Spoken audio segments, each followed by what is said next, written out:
Welcome to Game of the Week.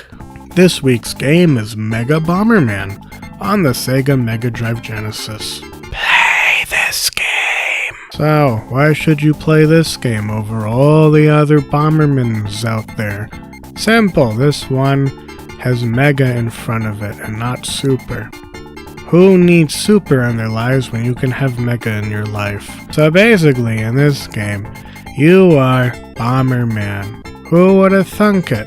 Bomberman bombs things. Bomberman has an adventure.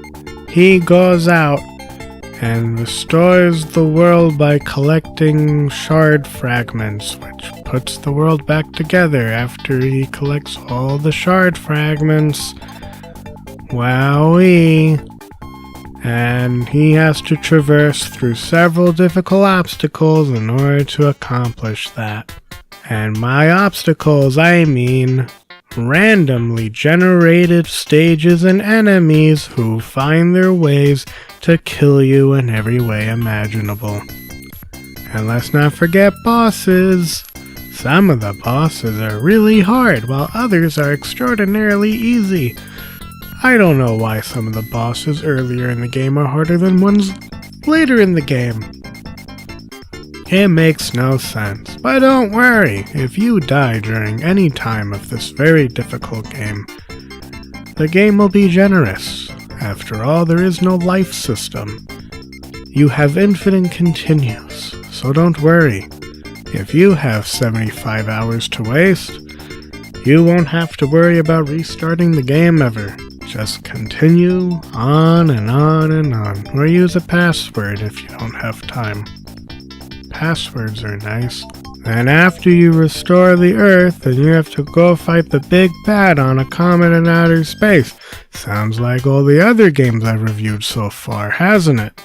And then you have an incredibly difficult final stage to go through that seems like it never ends. And then, well, as much as I hate to admit it, this game was too tough for me to even beat the final area. I am ashamed of myself, but that's okay. You still have the battle mode. Yay! Play Bomberman with your friends. Make your characters look silly. And play against the computer, and still lose to the computer. In all, this game is a lot of fun, and incredibly challenging and difficult for those who are masochists and love difficult, challenging, old retro games on the Sega Mega Drive Genesis. And that is why you should play this over the Super Bombermans, and only play Mega Bomberman. But seriously, just play Bomberman. Bomberman's a really fun game. Love it. And that was it. That was Mega Bomberman, your game of the week. So remember, tune in next week for the next game of the week. And until then, this week, play Mega Bomberman. See you then.